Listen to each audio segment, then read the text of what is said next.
Mahal mo siya, pero iba ang mahal niya. Ang mahal naman niya, may mahal ring iba. Saklap na buhay pag-ibig. Tapos sa tuwing iiyak siya, balikat at dibdib mo ang hihinging pampagaan ng kalooban niya. Ikaw itong sobrang mahal siya. Sobrang marupok at mabilis ding bumigay. Hanggang sa may mahahanap ka ng kaparehas habang buhay. Tsaka lang niya marirealize na hindi ka pala niya kayang mawala sa kanyang buhay. Ikaw naman ang mamomroblema. Sino sa kanila ang pipiliin mo? Ang taong laging pinipiling saktan ka? O ang taong katulad mo ang katauhan at lahat ay kayang ibigay, mapasa kanya ka lang ng buong buo at walang kahati? Ito ay kwento ng buhay pag-ibig bilang isang dalagang aswang na umibig sa kababatang naging best friend hanggang sa magkolahiyo na silang dalawa. Love triangle ng normal na tao at mga aswang. Kaya mabigat ang loob ng mga magulang ni Divine sa lalaking si Dev at ayaw maging kaibigan ng anak. Ngunit umabot na sa punto na umiibig na rin dito ang dalaga. Kahit pa man ilang beses niya nang sinabi sa lalaki na napamahal na siya ng sobra sa dalaga, ay tila manhid lang ito sa kanyang nararamdaman. Ngunit may lalaki noon pa man ay nakatakda ng maging asawa ng dalaga. Isang lalaking katulad niya ay isa ring aswang at mayamang angkan. Kaya paano niya harapin ang masalamuot na buhay pag-ibig na mayroon sila? At sa tagpong ito, isipin niyo na lang na si Divine ang nagkwento sa inyo. Pasensya na talaga, Divine. Si Thea talaga ang mahal ko. Hanggang pagiging best friend lang talaga ang kaya kong ibigay sa'yo. Kaya mo pa rin bang ibigay ang bagay na iyon sa akin? Tanong pa nito sa akin. Hindi ko alam kung manhid lang ba ito o talagang sinasadyang magpakatanga. At dahil marupok ako at takot mawala siya sa akin, syempre mabilis na tango kaagad ang sagot ko. Oo naman, Dave. Naging prank ka lang talaga ako sa'yo. Ngunit alam ko naman talaga na best friend lang ang turing mo sa akin. At gaya ng sabi ko sa'yo, sinusubukan ko lang sakaling mapansin mo na ang matagal ko ng pag-ibig sa'yo. Tila may pakonsyensya pa sanang himig na sabi ko. Ngunit hindi man lang yata ito tinatablan. Nakahiga pa ito sa aking dalawang hita habang nilalaro-laro ko naman ang kanyang buhok. At kapag nagsawa na ay ang tungkay naman ang kanyang matangos na ilong. Araw ng Sabado kaya walang pasok. Lagi siyang tumatambay sa bahay kapag ganoong araw. Bagay na hindi sana gusto ng aking mga magulang. Ayaw lang din nila na balang araw ay may madiscover ang binata sa aming katauhan. At dahil spoiled ako, wala pa rin silang magagawa kaya sila na lang ang nagtatago at nagkukulong sa kanilang kwarto. O di kaya ay buong magdamag sa opisina dahil mainit ang ulo nila sa binata. Alam ko naman na lagi mo lang akong gino-good time eh. Tapos sabihin mo lang sa huli, it's a prank. Nako, Divine, kilalang kilala na kita. Litanya nito. Oo nga naman. 8 taon lang kami nang magkakilala sa isang fast food sa harap ng aming paaralan. Nag-offer lang naman ako ng upuan sa kanya. Nakipagkwentuhan hanggang sa naging magkaibigan. At nang malaman na iisang subdivision lang kami nakatira, ay lagi na itong pumapasyal sa amin. Kahit pa naiilang ang aking mga magulang at ayaw na magpagkaibigan ako sa lalaki. At hanggang ngayon, nasa kolehiyo na kami. 2 pa rin kami ang mag-best friend. Kaya kilala na niya ako ng sobra. Pero hindi ang puso ko, na naging malihim. Kahit pa man 13 anyos lang kami noon. Alam ko sa sarili ko na may paghanga na ako sa kanya at unti-unti yung niluluto ng aming samahan hanggang sa maramdaman kong hindi lang iyon paghanga, kundi isang tunay na pag-ibig. Dahil hindi man lang nagbabago at tila palalaban ng palala. Hoy, ba't ang tahimik mo? Tanong pa nito. Kaya napabalik ako sa aking ulirat. Wala, naisip ko lang. Swerte talaga ng babae sa buhay mo. Sana man lang ganoon din sila ka-loyal sa'yo. Wika ko sa kanya. Oo naman. At sobrang swerte ko rin kay Thea. Bukod sa maganda at mahinhin, matalino pa. Pagyayabang pa nito sa kanyang nobya. Biglang nagring ang kanyang cellphone. Kaya doon na nakatuon ang aming pansin. Sabay naming tinignan ang monitor at bumungad ang pangalan na may everything. Sana all everything, no? Biglang may gumuhit na kirot sa aking puso. Ouch. Sobrang sakit sa dibdib. Aray ko po. Para lang namang ginigilitan ako ng napakatalim na blade. Parang ayaw ko na tuloy huminga habang pinipigilan ang mga luhang nais maglanda sa aking mga mata. At para magawa iyon, dinitiinan ko ang pagkagat ng aking labi. Nalalasahan ko na ang manamis-namis at malansa kong dugo na unti-unting nagpapabuhay sa halimaw na natutulog sa aking kalooban. Oo, isa akong aswang. Wow. At 2 taon ko nang itinatago ang pagkataong ito sa aking matalik na kaibigan. Sa edad na 18 ay ako'y ganap na naging aswang at naging 20 na ako. Mas kabisado ko na kung paano kontrolin ang sarili kapag gustong mang-atake ang halimaw na nasa aking kalooban. Yap babe, susunduin kita mamaya at diretso agad tayo sa ating dating place. Wika ni Dave sa kanyang kasintahan. Siyempre, as always, dagdag pa nito. I love you babe, bye. Ang huling litanya nito, tsaka tuluyan ng pinatay ang cellphone. Ngiting aso ito nang humarap sa akin. Ano yung nakakalokang ngiti na yan? Usig ko rito nang nakataas ang kilay. Talagang wala itong pakialam sa akin. Kahit kita niya naman ang sugat at dugo sa aking labi ay tila baliwala lang. Manhid talaga siya pagdating sa akin. Wala lang, syempre. Magdidate kami ni Thea. Kaya, alam mo na, wika nito.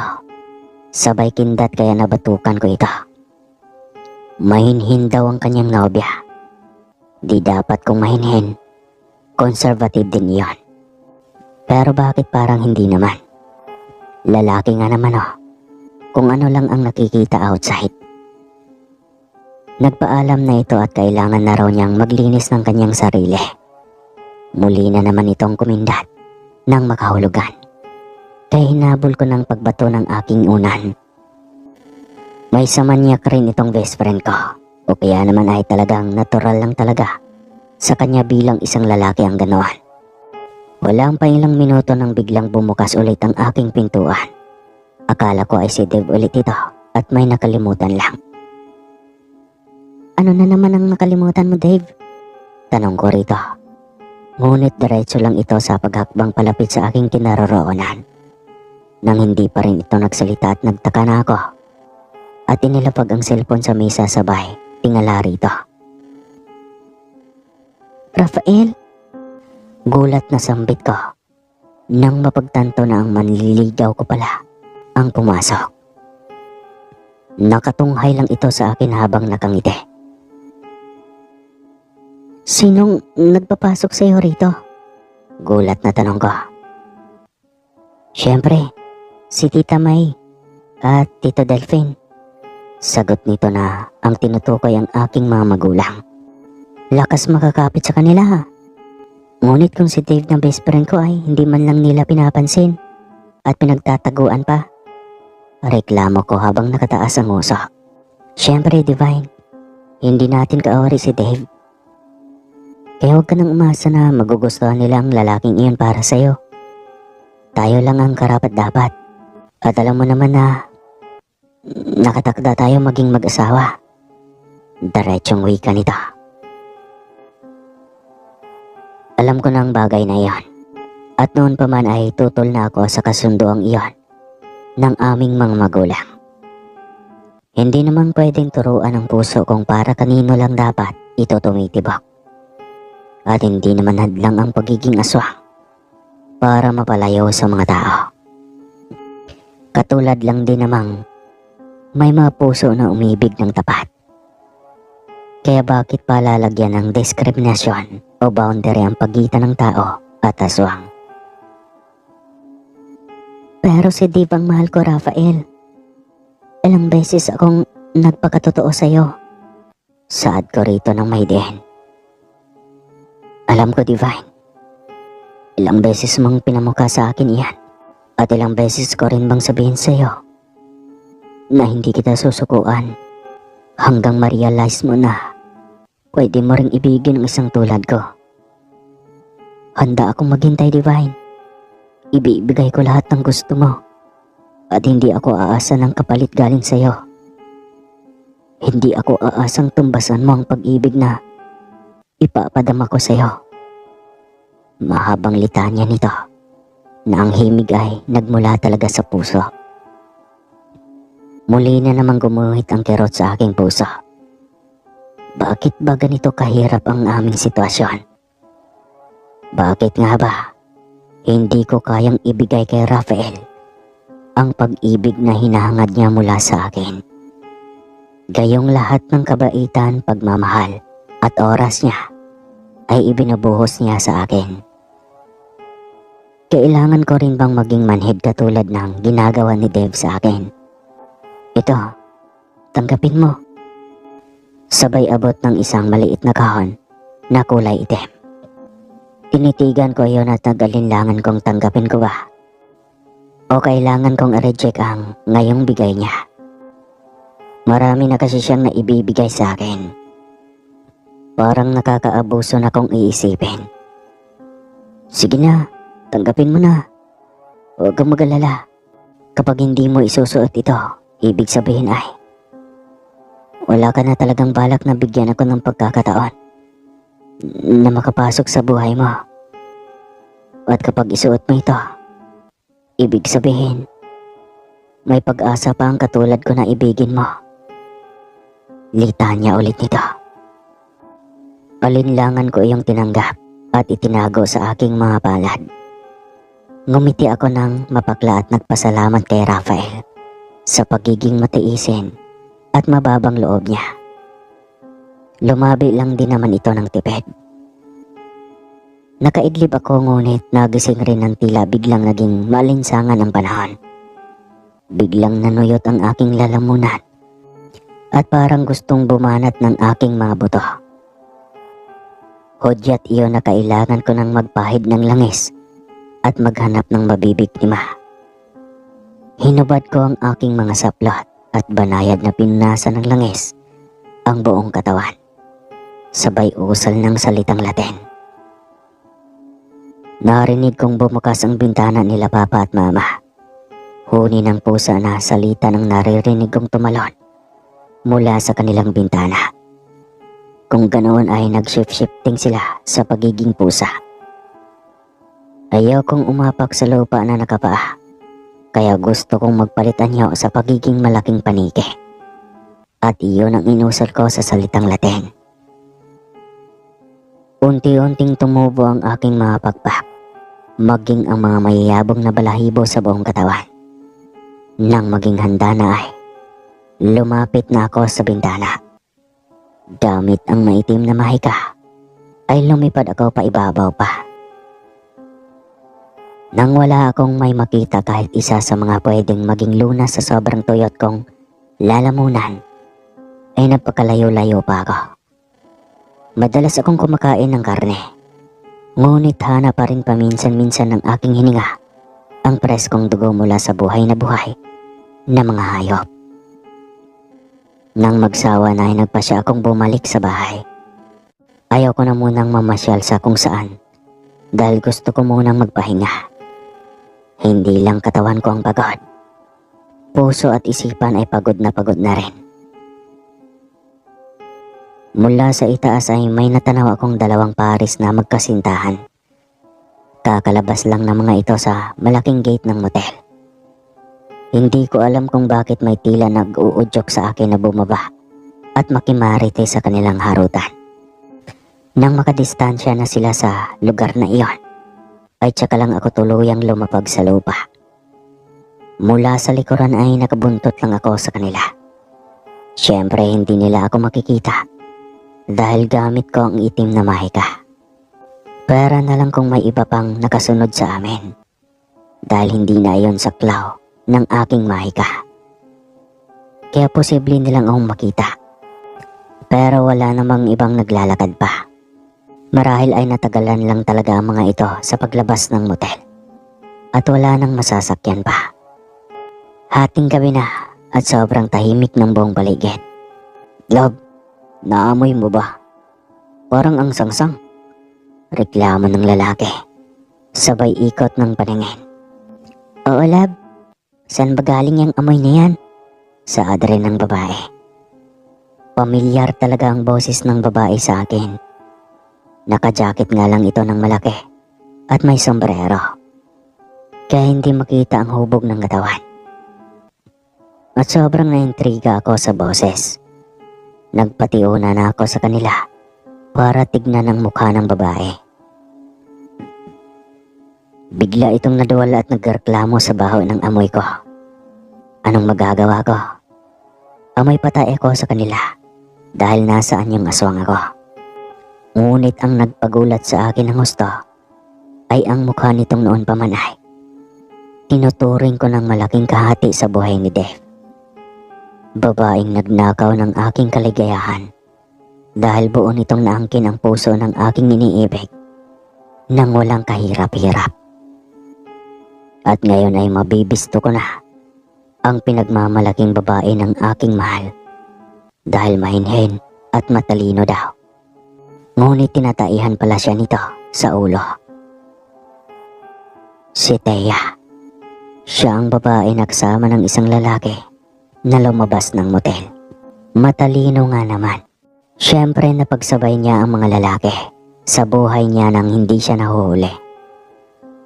Biglang uminit ang aking ulo at nawalan ako ng kontrol sa aking sarili. Biglang lumabas ang aking boses bilang aswang. Wak! Wak! Wak! Ano yun? Natigilang tanong ng babae. Bagamat takot ay napayakap na sa kasamang lalaki. Mas lalong uminit ang aking ulo. Tila ako na ang nagsiselos para sa aking best friend. Aswang yata, Labs. Dali, takbo. Utos ng napakadawag na kasama nitong lalaki. Kaya mas lalo akong natuksong takutin pa ang mga ito. Hinabol ko hanggang sa kung saan nila kayang makipagkarera. Talong-talo sila sa akin dahil nakalipad ako. Samantalang sila ay hingal na sa pagtakbo. Yan ang nararapat sa mga taong maraming sekreto. Sabi ko naman kasi sa iyong alanganin na sa oras eh. Ito tuloy, mapapahamak na tayo. Reklamo ng babae. Bakit kasi inuuna pa ang Dave na yon kaysa sa akin na mahal mo? Singhal na rin ng lalaki rito. Natural, uunahin ko si Dave dahil siya ang nagsusustento ng pera sa akin. Nakapag-aral ba ako ng kolehiyo kung di kay Dave? Reklamo rin ni Thea. Napagtanto kong ginawa lamang ni Thea na instrumento si Dave para makapagkolehiyo.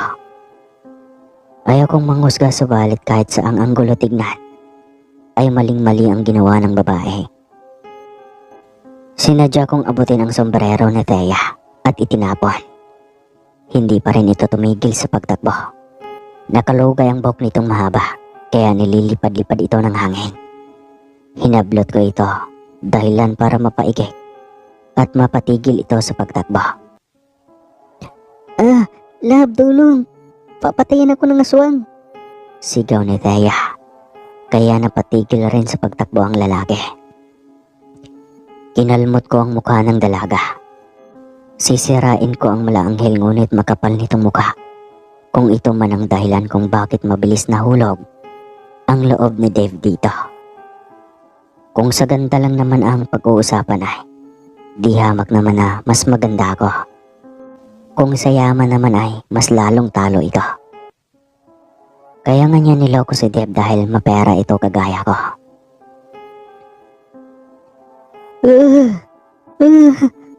Hiyaw ng babae nang maramdaman ang hapdi ng dulot ng aking pagkalmot. Maliliit na kalmot pa nga lang, overacting na ito. Paano ba kaya? Pag talagang ibabaon ko ang aking mga kuko sa makapal na mukha nito. Muli ko siyang pinagkakalmot sa dibdib. Hindi ko kasi makalmot ang mga braso nito dahil sa leather jacket na kanyang suot. Ngunit ang kanyang dibdib ay bukas at halos labas kalahati ng kanyang kaluluwa. Kaya doon ko ibinaon ang aking mga kuko at tila naiinganyo akong ibaon pa ang aking mga kuko hanggang sutuluyan pang maabot ang puso. Ang sarap dukutin noon at nguyain habang pumipintig pa at tumutulo ang napakapreskong dugo. Nang makita ko ang lalaki na kumuha ng malaking bato, ay mabilis kong binawi ang aking mga kamay sa dibdib ng babae. Umiska po na ako at mabilis na lumipad palayo sa mga ito. Hindi ko man napuruhan ng babae. Kahit papano ay naipagiganti ko ng konti ang aking best friend. Siyempre kasama na rin doong nakapagiganti ang puso kong naagawan. May mga bakas pa ng kanyang dugo ang aking mga daliri at kuko. Habang lumilipad pa uwi ay dinidilaan ko at nilalasahan ang matamis-tamis na may halong alat na dugo nito. Kinabukasan, tinanghali ako ng gising. Wala namang problema dahil wala kaming pasok. Linggo kaya wala akong gagawin kundi ang magmumukmok o kaya gumamit ng gadgets. Hindi rin bibisita si Dave dahil family time niya iyon. Nagsisimba sila buong pamilya at pagkatapos ay namamasyal. Kaya mag-isa na naman ako buong araw sa loob ng kwarto. Anak, nasa labas si Rafael. Tawag ng mama. Parang ayaw ko sanang lumabas para makipag-usap. Ang kaso ay si Papa at si Mama naman ang aking mga kalaban. Buo na talaga ang desisyon ng mga ito na si Rafael ang dapat kong pakasalan. Kahit anong giit ko na ako lang ang maaaring mamili ng lalaki para maging katuwang sa buhay, ay ayaw akong pakinggan ng mga ito. Nakakasiguro raw sila na ligtas ako sa pamilya at sa kamay ni Rafael. Ngunit sa ibang pamilya, lalo na sa mga ordinaryong tao, hindi sila mapapanatag at matahimik dahil posibleng malalagay sa alanganin ang aking buhay at pagkatao. Naiintindihan ko naman ang mga punto nila. Ang kaso nga lang ay hindi rin naman nakikiayon ang aking puso sa kanilang mga plano. Hindi rin ganoon kabilis turuan ang puso kung kanino lang dapat titibok. Walang ganoon. Kaya imposibleng mamahalin ko si Rafael. Sobrang labo. Mas malabo pa sa mga matang kakagising lang, katulad ko ngayon. Kakagising ko ng 2:00, magalasing ko na pala. Balik tayo sa kwento. Anak, Divine, tulog ka pa rin. Tanghali na. Sigaw ulit ng mama kaya napilitan akong sumagot rito. Susunod ako, ma. Mag-aayos lang. Sagot ko. Kahit ang totoo ay kanina pa ako tapos mag-ayos. Naligo kasi kaagad ako pagkagising pa lang at naglinis ng kwarto. Kaya kanina pa ako walang magawa kundi ang tumunganga. Nagtagal muna ako ng 10 minuto sa kwarto bago lumabas at pinuntahan si Rafael. Naghintay ka ba ng matagal, Rafael? Kunwari ay tanong ko sa binatang aswang. Ngumiti lang ito at sinuklay-suklay ang kanyang buhok. Tila bihis na bihis pa talaga ito at parang gayuma ang amoy ng perfume. Nakakainlab ang bango. Hindi naman masyado, Divine. Yayain sana kitang mamasyal at kumain sa labas kung okay lang sa'yo. Wika nito. Kaya mabilis sana akong tatanggi. Ngunit ang pabida kong inaay, pinangungunahan na naman ako. Pwede talaga, iho. Kaysa naman magdamag lang yang magkubli sa kanyang kwarto. Dahil wala naman siyang gagawin. Sabi ni Mama kaya lumapad ang ngiti ng binata. Alanganin na para tumanggi pa. Kaya nagpaalam na lamang ako sa mga ito para magbihis. Nagmamaneho ng kotse si Rafael habang ako ay tahimik lang na nakaupo sa kanyang tabi. Bakit ka ba nagtatyaga sa akin, Rafael? Bakit hindi ka nalang maghanap ng babaeng gusto ka? Gwapo ka naman, mabait. Lahat na yata ng katangian ng isang matinong lalaki ay nasa sa iyo na. Litanya ko habang ang aking paningin ay nasa harapan lang. Hindi ko ito binalingan, ngunit makikita pa rin ng aking peripheral vision ang kanyang reaksyon. Sumulyap lang ito saglit sa akin at saka doon na rin ang focus niya sa harapan. Mga babae ba ka mo? Marami, Divine. Subalit anong magagawa ko? Sa'yo ako tinamaan at pinakaayaw ko sa lahat. Yung halos babae nang nanliligaw sa akin. Ang sagwa. Litanya nito. Parang pareho yata kami ng ugali ni Rafael sa utak ko lang. Ayaw ko sa lahat ang atat na atat sa pag-ibig ko. Ayaw ko ng lalaking obses sa akin. At hindi ko alam kung bakit mahal na mahal ko ang taong ayaw naman sa akin. Buhay pag-ibig nga naman.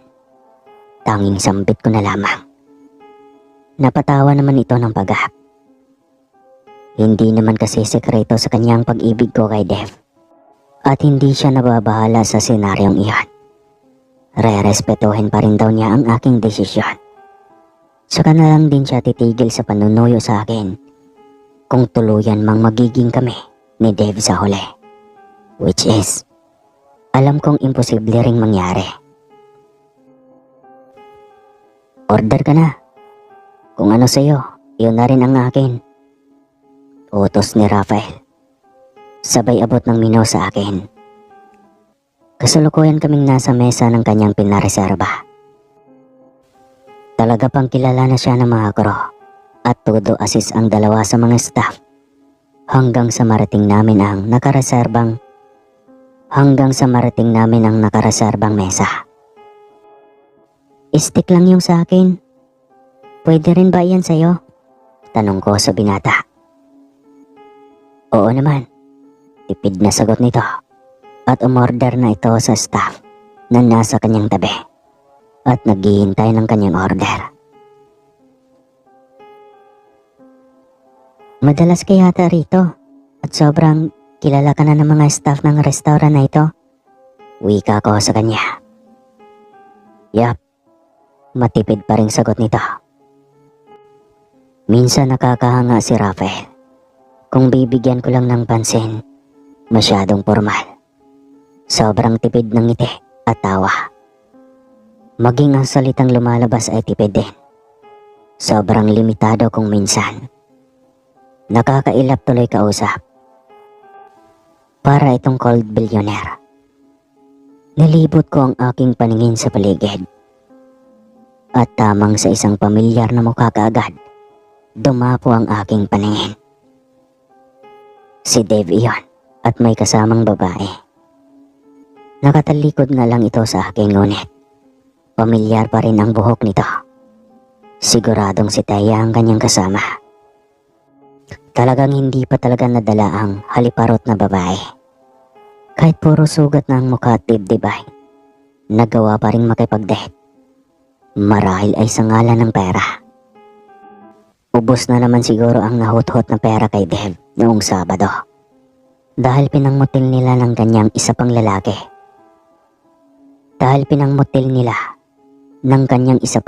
Sa buhay na katulad niyang patay gutom.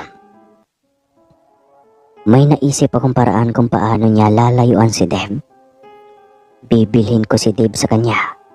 Kung ganoong pera lang din naman ang habol niya sa aking best friend. I will let her name her price. Basta, tutupad siya sa kasunduang lalayuan na niya si Dev. Nagpaalam na akong magbanyo kay Rafael. Paniguradong pupunta rin iyon sa banyo, kaya doon ko na siya harangan. Atat na akong makausap ang babaeng paro-paro na iyon. Nangangalay na ang mga paa ko sa kakatayo, ay wala man lang anino ni Thea ang pumasok roon. Naubos na lahat ng pasyensya ko, kung kaya't lumabas na ako ng banyo. Pabalang kong isinara ang pintuan dahil sa inis. Ayos lang dahil wala naman ibang tao sa loob. Nakalimang hakbang pa lang yata ako mula sa pintuan nang biglang bumungad ang mukha ng babaeng kanina ko pa gustong-gustong kausapin. Nilagpasan ako nito kaya hinawakan ko ito sa balikat. Tumigil nga ito sa paglalakad at tumarap sa akin. Kaya hinarap ko na rin ito at tinaasan ng kilay. Nagtaka pa ito sa aking inasta. Siyempre hindi niya ako kilala. Dahil nang minsang sinabi ni Dave sa akin na ipakilala niya akong best friend dito, ay mariin akong tumanggi. Paano kasi? Iniisip kong baka hindi ako makakapagpigil at masampal ko ito sa kanyang harapan dahil sa selos at inggit. Inggit. Dahil siya ang minahal nito samantalang ilang buwan pa lamang silang nagkakakilala.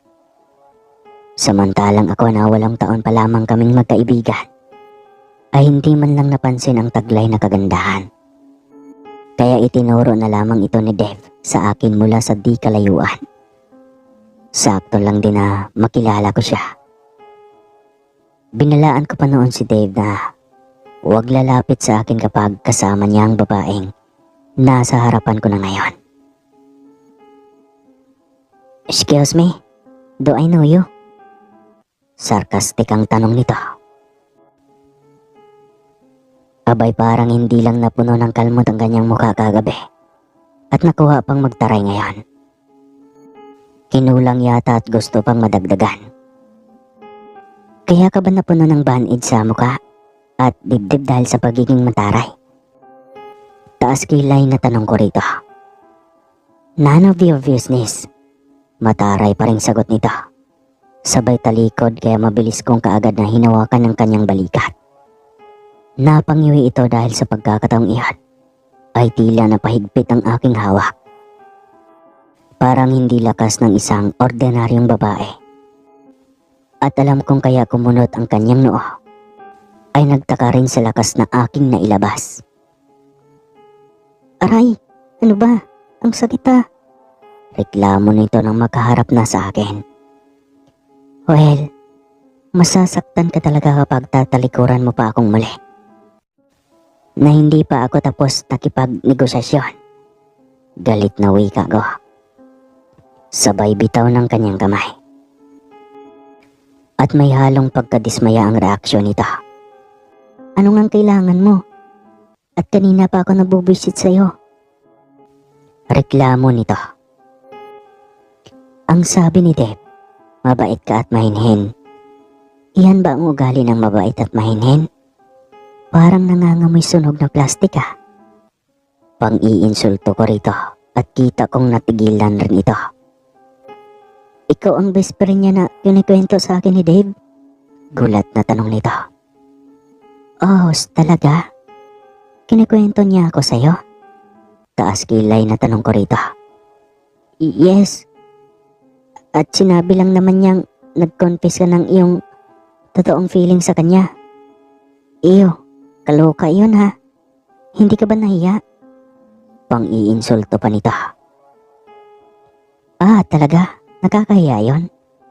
Alin kaya ang mas nakakahiya? Iyong nagtapat ako ng pag-ibig o iyong ibinibigay kong sarili ko?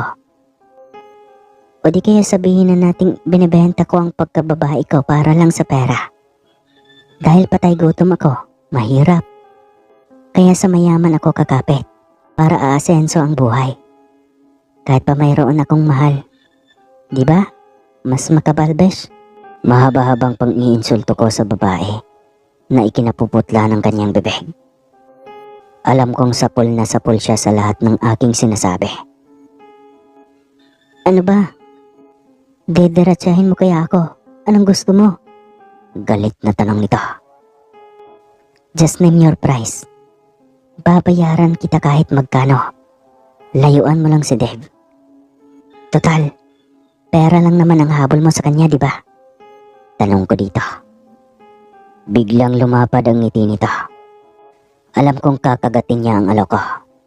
Ngunit biglang nagdikit ang aking mga kilay. Nang biglang nagiba ang reaksyon nito. Tila nagpapaawa at gusto nang maiyak. Anong drama ng babaeng ito? Sambit ko sa utak ko. Hindi ko ipagbibili ang pag-ibig ko kay Dave. Mahal ko siya. Walang katumbas na halaga iyon. Litanya nito. At tuluyan na ngang naglandasan ang mga luha nito. Napanganga ako sa gulat. Nanlumo ako sa tindi ng pagiging artistahin nito. Parang hindi na mapaghiwalay ang aking dalawang kilay sa sobrang pagtataka sa inasta nito. Divine! How could you do this to me?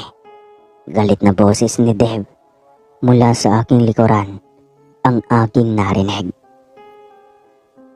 Kaya naman pala ang bilis magbago ng ekspresyon nito sa mukha. Ang galing mong kupal ka. Sa utak ko habang napatiim bagang. Makakaganda rin ako sa iyong babae ka. Sa isip ko lang din na sobrang gigil na. You don't have to explain this. Alam kong desperado ka na. Galit na wika ni Dave sa akin habang nilalapitan si Thea. Hinawakan nito ang baraso ng babae at hinila pabalik sa kanilang kinaroroonan. Naiwan akong nakanganga at gulat na gulat sa nangyari.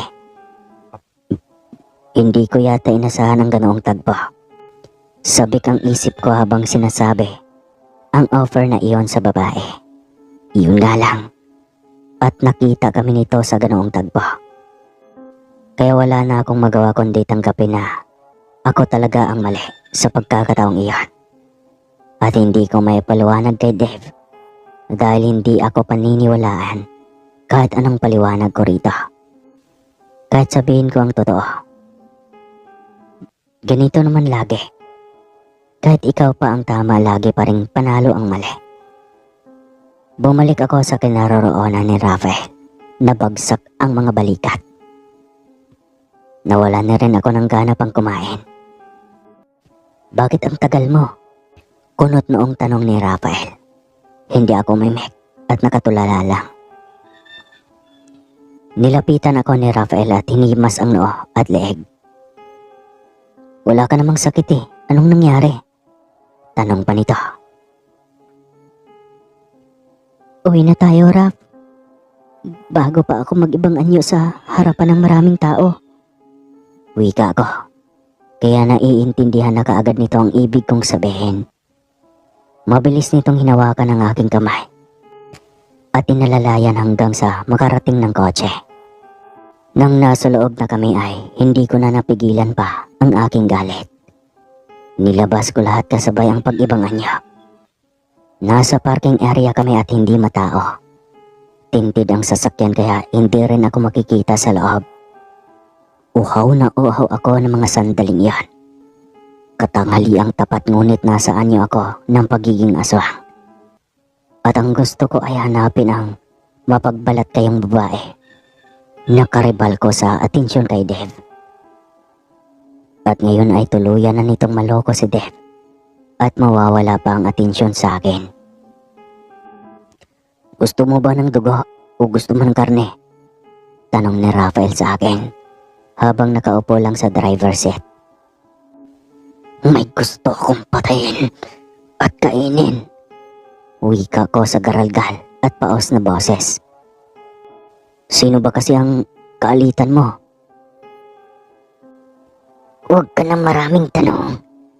Kailangan mo akong dalhin sa lugar na walang tao. Gusto kong kumain ng hilaw na karne. Reklamo ko kay Rafael. Kaya pinaharurot kaagad nito ang dalang sasakyan. Naghanap siya ng lugar malayo sa kabihasnan at may kasukalan. Nang masigurong walang tao ay tsaka lang niya itinigil ang sasakyan. Diyan ka maghanap sa masukal na gubat. Huwag mo nang habulin pa ang gusto mong habulin. Mapapahama ka. Uwi ka nito. Bago ako lumipad papunta sa gitna ng masukal na kakahuyan. May namataan akong ligaw na pusa o tinggahong. Ayaw ko pa sanang pag-interesan kaya lang. Wala na akong ibang mahanap pa. At hindi rin ako maaaring magtagal sa ganoong lugar. Maaaring may makakakita sa akin at iyon ang hindi dapat mangyari. Nang mapagsawaan ko na ang laman at kaunting dugo nito, ay bumalik na kaagad ako sa sasakyan. Puno ng dugo ang aking mukha at damit. Subalit hindi ako nahihiya na ipakita iyon kay Rafael. Nasanay na akong ito ang nakakaalam ng totoo kong pagkatao. Isa pa, pareho naman kami ng mga aswang. Mas maigi na nga siguro kung bibigyan ko na lang ng pagkakataon si Rafael na pumasok na sa aking buhay. Mas mabuti nga sigurong mahal ako kaysa mahal ko ngunit iba naman ang mahal. Balang araw siguradong matutunan ko rin itong mahalin. Umuwi na tayo, Raf. Gusto ko nang magpahinga. Utos ko kay Rafael nang makaupo na ako sa gilid ng driver seat. Hindi mo na nito binuhay ang makina at inabot ang kahon ng tiksyo sa aming harapan. Pinunasan ang dungis ng dugo sa gilid ng aking bibig at maging sa dibdib at damit. Bigla ko tuloy na ingkumpara ang ugali nila ni Dev. Sobrang maalaga nito sa akin samantalang si Dev, ako lagi ang nag-aalaga sa kanya. Ni minsan ay hindi nito naitanong kung kumain na ba ako, kung okay lang ba ako. Sobrang selfish nito. At noong nagka-girlfriend na, ay maya't maya ang tawag sa babae kung nakakain na ba ito, kung ano ang ginagawa nito habang magkalayo sila. Hindi nga yata deserve ni Dave ang katulad ko sa kanyang buhay. Kaya kailangan ko nang magdidesisyon kahit pa masakit sa una. Alam mo kung balang araw ay matatanggap ko rin lahat. Handa ka na bang pakasalan ako, Rafael? Tanong ko sa aking katabing nagmamaneho ng kotse. Bigla nitong inapakan ng preno, kaya napasubsob ang aking mukha sa harap. Mabuti na lang at nakaseatbelt ako. Kung hindi ay malaking bukol ang inabot ko. Aray naman, bakit ba? Angil ko habang sapo ang noo. Pasensya na, Divine. Totoo ba yung narinig ko? Sabik na tanong nito. Siyempre, sa edad nating ito, makikipagbaruan pa ba tayo? Saad ko rito. Hindi maimpinta ang kasiyahan na nakikita ko sa mukha ni Rafael. Alam ko na hindi nito inasahan ang aking sinabi. Divine, pwede namang magkasintahan na muna. Ayaw kitang ipresyur. Pero kung gusto mo na kasalan ka agad, sobrang napakalaking bayaya mo sa akin. Litanya nito. Pinausad na muli nito ang sasakyan para maihatid na ako sa aming bahay. O sige, boyfriend na muna kita. Gusto ko rin munang aralin na mahalin ka bago tuluyang maging asawa. Mas mabuti rin kapag maikasal na tayo ay totoong minahal na kita. Alam ko namang sagrado ang kasal at sana tulungan mo akong makalimot sa nakaraan. Mahabang litanya ko. Ngumiti ito ng napakatamis at tumango. Tsaka nangako na gagawin niya ang lahat upang makalimot sa nakaraan at makabuo ng magagandang alaala kasama siya. Ang tanong ngayon, nabitin ka ba? Abangan bukas. Alright.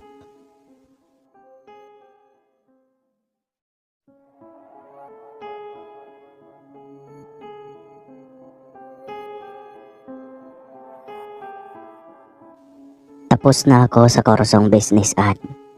Siyempre, iyon talaga ang gusto ng aking mga magulang na kunin ko para hindi na sila mahihirapan pa sa paghawak ng aming negosyo. Lalo pat patanda na sila. Dad married mom sa edad na 38, habang si mami naman ay 32.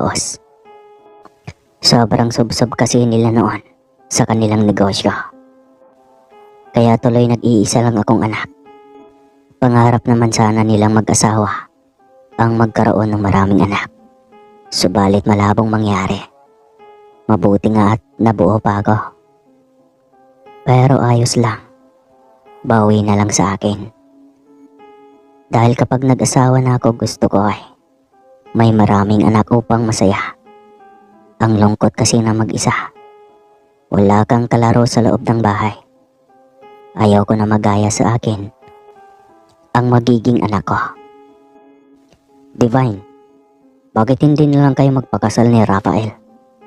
Kaya ka nang buhayin ng taong iyon, anak. Wika ni Dad habang naghahaponan kami isang gabi. Handa naman ako, Dad. Hinintay ko lang naman na mag-propose sa akin ang mukong na iyon. Ang tagal. Reklamo ko habang sumusubo. Biglang naiwan sa ere ang aking isusubo nang marinig ang boses ng binata. Talaga, pwede na akong magpo-propose. Kasi gusto ko sa harap mismo ng mga magulang ko yun gagawin. Wika ni Rafael. Kaya imbis na sumubo ay ibinaba ko na ang hawak na kutsara at humarap sa kanya.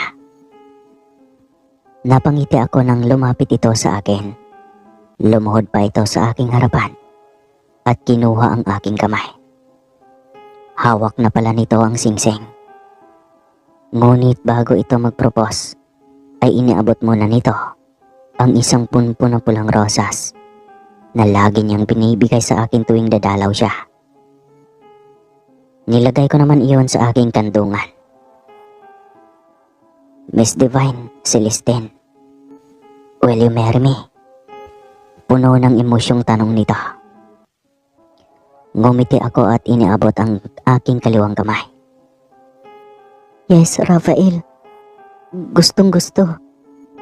Maluhalo ang sagot ko rito. Sa ilang taon na pagtitiis nito makuha ang aking saloobin, alam ko na napamahal na rin sa akin ang tao. May mga panahon na naiisip ko si Dev. Subalit mabilis ko rin iyong iwinawakse. Bakit ko pa siya iisipin? Dahil lang sa gold digger na hampas lupang babae na iyon, ginawa na niya akong kalimutan. Ni hindi ko na nga makontak ang numero niya sa telepono. Kaya hindi siya kawalan sa akin. Ako ang malaking kawalan sa buhay niya. At kapag napagtanto niya iyon, nasa mabuting kamay na ako. Sa kamay ni Rafael, na noon pa man ay nagtiis para mahalin ako. Kabilugan na naman ang buwan. Nagising ako dahil sa sobrang kaalinsangan ng panahon. Sobrang tuyot ng aking lalamunan. Alam ko na iba na naman ang hanap ng aking hininga. Kaya nagpahid ako muli ng langis. Matapos mag-ibang anyo, ay lumapit kaagad ako sa bintana na madalas kong dinadaanan sa tuwing lalabas na ako para mang-aswang. Ginamit ko ulit ang itim na mahay ko upang hindi ako mapahamak at hindi makita ng mga ordinaryong tao. Kaya kahit saan man ako mapadpad ay hindi masyadong delikado sa mga taong nasa labas sa ganoong oras. May namataan akong asong gala Siguro ay iyon na muna ang aking pagkakaabalahan. Kapag hindi pa ako mabubusog ay maghahanap na lang ako ng iba pang maging biktima. Matapos lapain ang malaking asong gala, ay naglakad ako mula sa di kalayuan. Parang may narinig akong isang tao na nagmamakaawa. Marahil ay nangangailangan ng tulong. Mabilis ko iyong narating. Tingin ko ay kilala ko ang lalaking nakaharap sa aking kinaroroonan. Kinikwelyohan nito ang isang lalaking tila wala nang malay. Biglang nagsalita ang babae at nagulat ako nang mabusisan ko na ito. Tapusin mo na kasi, love. Hindi ko na kailangan pa iyan. Marami na akong naipong pera mula sa kanya. Oras na para i-dispose naman siya sa buhay ko nang magiging masaya na tayong magsasama. Wika ng babae. Si Thea ito. Kaya alam ko na si Dave ang lalaki na tinutukoy niyang i-dispose na lang dahil tapos niya ng mapagkinabangan. May dinukot na kutsilyo ang lalaki kaya hindi na ako nag-aksaya ng oras. Mabilis kong tinakbo ang kinaroroonan nila at inagaw ang kutsilyo. Agad ko itong ibinato sa malayo at mabilis na sinalaw ang katawan ni Dave nang binitawan ng lalaki at gusto sanang ibagsak sa lupa. Nang mahawakan ko ito, ay dahan-dahan kong inilapag ang katawan ni Dave at binalingan ang lalaki. Halatang takot ito sa akin at maging si Thea ay sobrang namumutla na. Love, takbo! Utos ni Thea sa lalaki. Ngunit bago pa ito nakatakbo ay nahawakan ko na ang leeg nito. Buong lakas kong hinila at kinagat patalikod. Tsaka sinipsip ng sinipsip ang dugo hanggang sa matuyo. Pagkatapos ay tinapon sa gilid. Habulin ko pa sana si Thea. Ang kaso ay kailangan ko nang dalhin si Dave sa paggamutan. Hindi ko alam kung ano ang ginawa nila rito. At wala na itong malay. Malamang ay binugbog dahil may nakita akong mahabang kahoy mula sa gilid nito. Hindi pa ako tapos sa iyo, Thea. Pagbabayaran mo ito. Sambit ko habang nililipad sa ere ang katawan ni Dave. Nang malapit na sa ospital ay lumapag na ako sa lupa at mahinang inilagay si Dave sa lupa habang unti-unting bumabalik sa anyong tao. May dumaan na isang pribadong sasakyan kaya pinarahan ko na para maisakay si Dave at magamot kaagad ang mga sugat. Iniwan ko ito sa ospital at binili na walang ibang pumasok maliban lang kung mga pulis ang mga ito. Kailangan niyang magsumit ng reklamo sa taong nambugbog sa kanya. Kahit pinatay ko na ang lalaki ay buhay pa naman ang babae. Kaya batas na ang sisingil sa kanya. Hindi ko naman pwedeng ilantad ang aking katauhan bilang saksi sa ginawang karahasan ng babaeng si Thea at sa kanyang nobyo. Tanging si Dave lang ang makakagawa niyan kapag magising na siya. Makalipas ang 2 linggo, wala na akong update kung ano man ang nangyari sa kaso ni Dave. Naging busy na rin kasi ako sa pag-aasikaso sa kasal namin ni Rafael. Matapos mag-iya nito na kumain sa labas, ay hinatid na ako nito sa bahay. Matapos ako nitong pagbuksan ay magkahawak kamay kaming pumasok ng bahay. Hinahalik-halikan pa nito ang aking kamay. Nasanay na rin ako sa sobrang lambing nito. Pagpasok sa sala ay natigilan ako nang makita ang lalaking nakaupo sa aming sofa.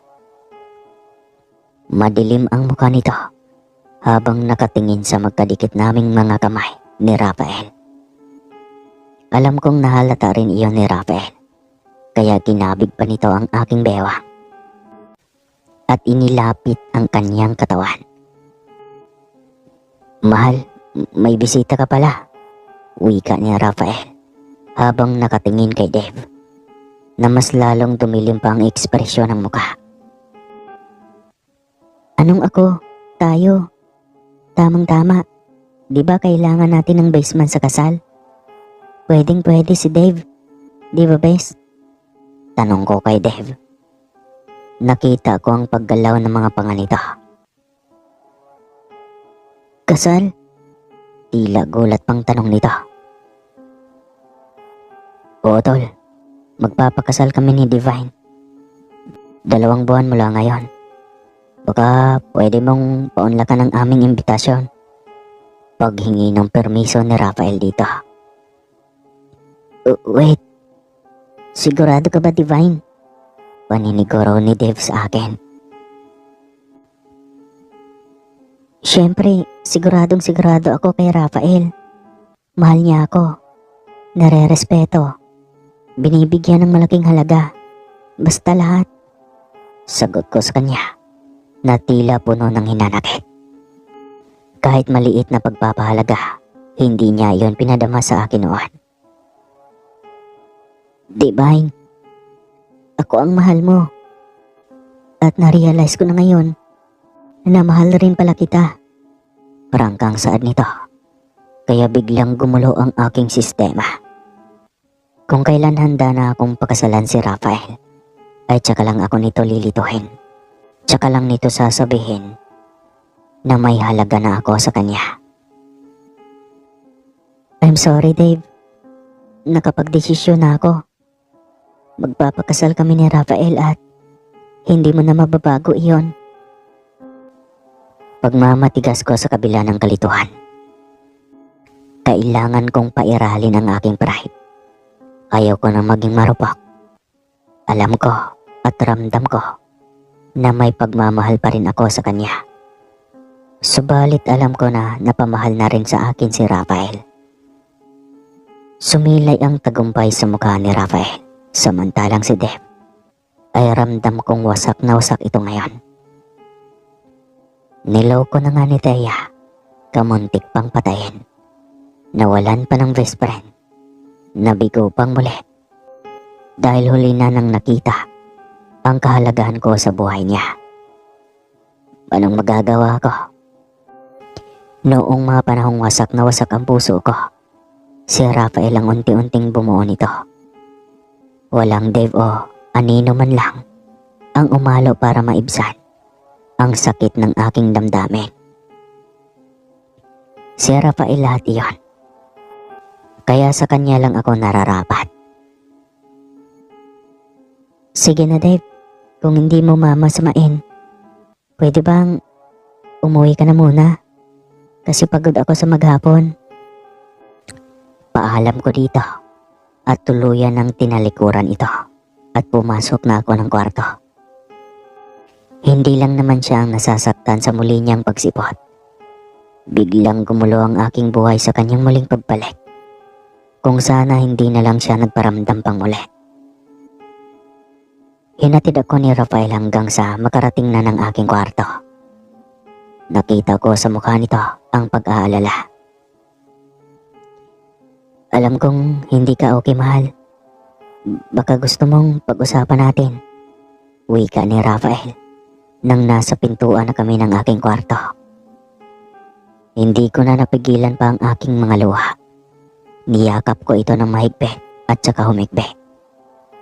Siya lang ang taong laging pinaparamdam na isa akong babasaging bagay na napakadelikadong bitawan. Dahil oras na mabasag, mahirap nang buuin. Salamat, Rafael. Lagi kang nandyan para sa akin. Sambit ko habang nakayakap rito. Because I loved you, mahal. At alam ko na nasasaktan ka pa rin kapag nakikita mo si Dave. Dahil alam ko na mahal mo pa rin siya. Saad nito. Kaya napatingala ako sa kanya at tinitigan ito sa mga mata. Hindi ko akalain na alam niya ang nilalaman ng aking puso't damdamin. Don't worry. Hindi kita higpitan. Hindi rin kita itatali. Kalayaan mo pa rin ang piliin kung saan ka maging masaya. Ayokong maging madamot sa'yo, mahal. Alam mo yan. Sobrang mahal kita kaya ayaw kong nasasakal ka. Kung gusto mong umurong sa kasal natin, okay lang. Tatanggapin ko. Mahabang litanya nito. Tsaka hinalikan ako sa noo at tuluyan ng tumalikod. Mas lalo tuloy akong nadurog kung bakit kasi sobrang bait ni Rafael. Tila nadadala rin naman ako kay Dave nung sinabi niyang mahal pala niya ako. Sobrang gulo talaga ng utak ko. Kung sana dalawa na lang ang puso ko, edi sana hindi na kailangang mamili kung sino sa kanilang dalawa. Huwag kang kumanta, baka kumanta ka dyan. Kinabukasan ay walang Rafael ang sumipot. Si Dave lang at gusto akong suyuin. Noong una ay gustong gusto ko.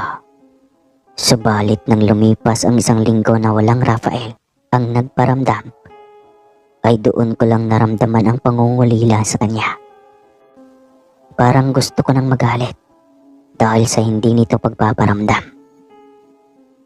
Doon ko napagtanto na mas mahal ko na pala si Rafael kaysa kay Dave.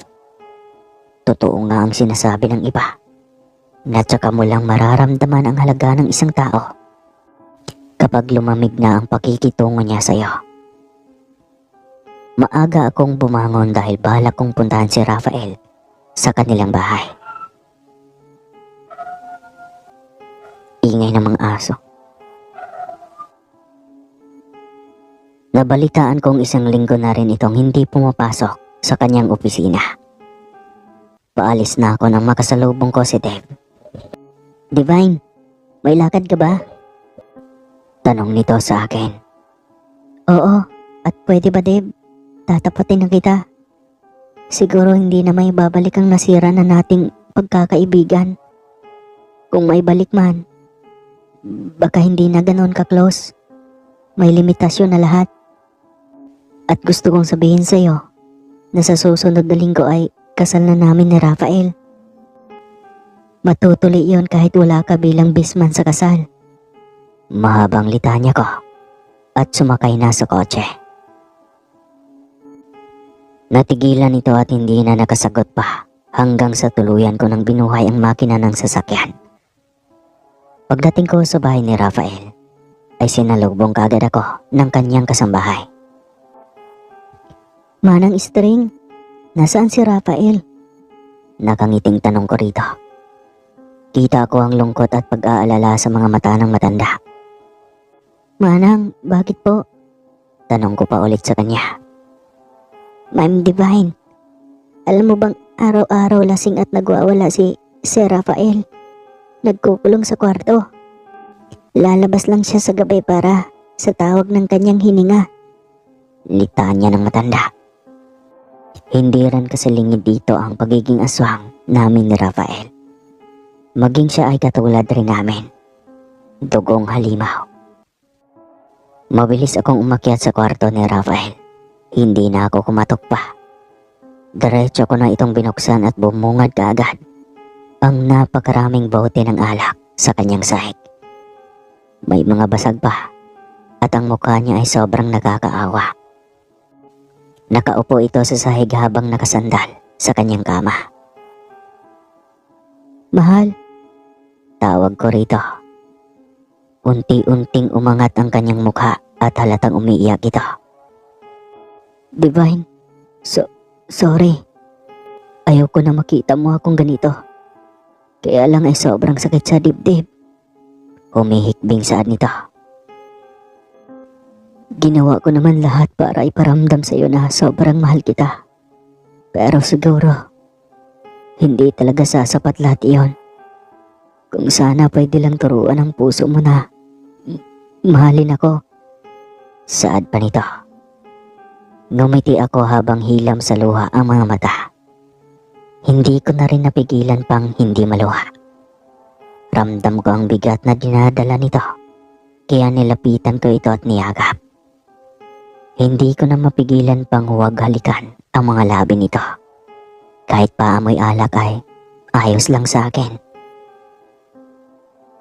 Ngayon ko ipapadama sa kanya kung gaano siya kahalaga sa buhay ko at kung paano niya tinurang ibigin siya dahil sa pagpapahalaga na ipinaramdam niya sa akin noong mga panahong lugmok ako. Rafael, sa'yo lang ako. Ikaw lang ang gusto kong pagsalan dahil ikaw ang mahal ko. Saad ko rito. Tila nahimasmasan ito at biglang nawala ang pagiging lasing. Tumayo ito at binuhat ako para maisandal sa kama. Sa pagkakataong iyon ay ito na ang humalik sa akin. Kung saan man hantong ang halika naming iyon, marahil ay alam na niya kung ano ang ibig sabihin. Nahanda akong ipagkaloob ang buong buhay ko sa kanya bilang ganti sa unconditional love na ipinaramdam niya sa akin sa mahabang panahon. Na siya ang nagtagumpay na makuha ang aking pag-ibig at deserve niya ang mahalin na walang kahati. Wakas ng kwento, hanggang sa muli.